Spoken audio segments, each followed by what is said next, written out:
और इस वक्त एक और बड़ा अपडेट आपको देते हैं। प्रधानमंत्री नरेंद्र मोदी ने एक और भजन को सोशल मीडिया पर पोस्ट किया है। भारत के कण कण में प्रभु श्री राम के प्रति भक्ति देखने को मिल रही है। हर भाषा में उनके लिए कई भजन समर्पित मिलेंगे। आपको बता दें, उड़िया में ऐसा ही एक प्रयास हुआ है, ये पीएम मोदी ने लिखा। तो 22 जनवरी को होने वाले प्राण प्रतिष्ठा समारोह को लेकर एक और जहां जोर शोर से तैयारियां जारी हैं, तो वहीं विपक्षी नेता लगातार बयानबाजी कर रहे हैं। तो बयानबाजी कर प्राण प्रतिष्ठा समारोह पर सवाल विपक्ष खड़े कर रहा है। एसपी नेता स्वामी प्रसाद मौर्य ने दिव्य उत्सव को बीजेपी का कार्यक्रम करार दे दिया और इसका विरोध जताया। ये पहली बार नहीं जब रामलला का विरोध, रामायण का विरोध, रामचरितमानस का विरोध विपक्ष के नेता कर रहे हैं। देखिए रिपोर्ट।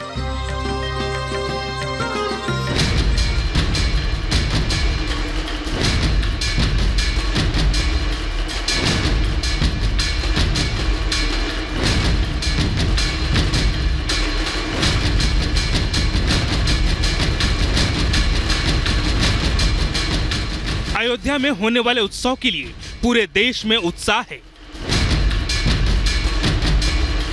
चारों ओर लोगों पर रामधुन का रंग चढ़ा है। देश के कोने कोने में जय श्री राम के जयकारे का नारा है। रामचंद्र की जय, भगवान सुत हनुमान की जय। एक और जहां राम भक्त रामलला के प्राण प्रतिष्ठा समारोह का बेसब्री से इंतजार कर रहे हैं, तो वहीं दूसरी ओर विपक्षी नेता लगातार अपने बयानों से इस कार्यक्रम पर सवाल उठा रहे हैं। बीजेपी के विरोध के चक्कर में ये नेता सनातन धर्म मानने वाले लोगों की आस्था को चोट पहुंचाने का काम कर रहे हैं। विवादित बयानों को लेकर चर्चा में रहने वाले एसपी नेता स्वामी प्रसाद मौर्य ने एक बार फिर से बेतुका बयान दिया है। जौनपुर पहुंचे मौर्य ने रामनगरी में होने वाले दिव्य उत्सव को धार्मिक नहीं बताते हुए बीजेपी का कार्यक्रम बताया है।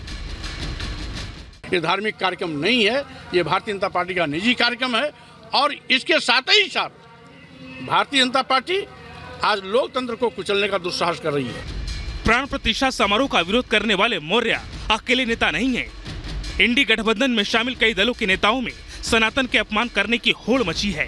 कांग्रेस के साथ ही कई दलों के नेताओं ने निमंत्रण के बाद भी उत्सव में शामिल नहीं होने का ऐलान किया है। आरजेडी सुप्रीमो लालू प्रसाद यादव और दिल्ली के मुख्यमंत्री अरविंद केजरीवाल ने भी समारोह में शामिल नहीं होने का फैसला किया है। सर, राम मंदिर का उद्घाटन है। क्या राम मंदिर उद्घाटन में आप लोगों को सर आमंत्रण मिला है? जाएंगे? नहीं जाएंगे सर। मेरे माता पिता को भी बहुत ज्यादा चाव चढ़ा हुआ है कि हमें जाके रामलला जी के दर्शन करने हैं, तो अपने माता पिता, अपनी धर्म पत्नी, अपने बच्चों के साथ में जाऊंगा। बाद में चले जाएंगे जब भी एक बार ये भी हो जाए 22 तारीख में। जमुई से सांसद चिराग पासवान ने प्राण प्रतिष्ठा समारोह का विरोध करने वाले नेताओं पर निशाना साधते हुए इंडिया अलायंस में शामिल दलों पर तुष्टीकरण की राजनीति करने का आरोप लगाया है। केंद्रीय मंत्री अनुराग ठाकुर ने भी सनातन का विरोध करने वाले नेताओं पर सवाल उठाया है। कभी कोई निमंत्रण ठुकराता है और लिख के देता है कि भैया हम नहीं आएंगे, ये नहीं आएंगे, ये तुम्हारा अहंकार बोल रहा है, ये तुम्हारा घमंड बोल रहा है। एक ऐसी आंधी उठेगी, इनके आते पते नहीं लगेगा निश्चित रूप से जिनने ये पाप किया है। ऐसे में उस सौभाग्य को ठुकराना, मुझे लगता है कि ना सिर्फ आप अनादर कर रहे हैं एक धर्म का, उसमें आस्था रखने वाले लोगों की भावनाओं का, बल्कि कहीं ना कहीं ये गलत कर्म भी है। कभी सनातन धर्म को कुचलने की बात कही, अपमानित किया, हिंदुओं के बारे में अनाप शनाप बयान दिए। कोई ऐसा मौका नहीं छोड़ा जहां तुष्टीकरण की राजनीति के चलते हिंदुओं को अपमानित करने में कांग्रेस या सहयोगी दल पीछे रहे हों। ये कोई पहला मौका नहीं है जब स्वामी प्रसाद मौर्य ने हिंदू धर्म को लेकर विवादित बयान दिए हैं। इससे पहले भी रामचरितमानस को लेकर अपशब्द का इस्तेमाल करते रहे हैं। Bureau report, Republic Bharat.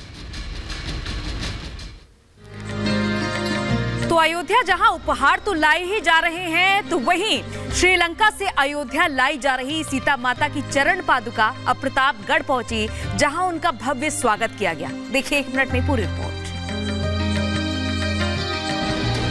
देश भर में प्राण प्रतिष्ठा का इंतजार हो रहा है, तो इधर श्रीलंका से चलकर सीता माता के चरण पादुका राम वन गमन होते हुए प्रतापगढ़ पहुंच चुकी है। चरण पादुका जब प्रतापगढ़ पहुंची तो जय श्री राम के जयकारे से शहर गूंज उठा। 300 तीर्थ है, उस 300 तीर्थों पर हम श्री राम जी की चरण पादुकाएं आगे लेकर जा रहे हैं। इस यात्रा के थ्रू युवाओं में राष्ट्र धर्म का कार्य और उनमें श्री राम जैसा चरित्र हम निर्माण कर सके, ये इस यात्रा का उद्देश्य है। माता सीता के चरण पादुका की ये शोभा यात्रा रास्ते में पड़ रहे 300 तीर्थ स्थलों से होते हुए अयोध्या ले जाई जा रही है, जिसका जगह जगह जमकर स्वागत हो रहा है। चरण पादुका की शोभा यात्रा 15 दिसंबर को श्रीलंका से शुरू हुई थी, जो आज अयोध्या पहुंच जाएगी और फिर राम मंदिर में ये चरण पादुका स्थापित की जाएगी। Bureau report, Republic Bharat.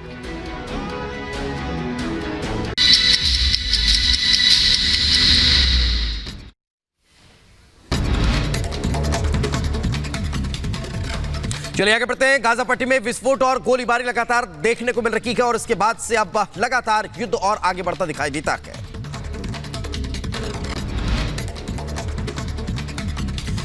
तो वहीं आपको बता दें, इजराइल ने नेटिवोट शहर पर रॉकेट से हमला किया है। दक्षिण इजराइल के नेटिवोट शहर पर रॉकेट हमला हुआ है। पलटवार में हमास के कई आतंकियों का खात्मा हुआ। स्पेन के प्रधानमंत्री ने गाजा में युद्ध विराम की उठाई मांग, कहा यूक्रेन गाजा जैसे युद्धों से वैश्विक शांति खतरे में। इजरायली सेना प्रमुख हर्जी हलेवी का बयान सामने आया, कहा हमारी सेना बड़े अभ्यास में जुटी है,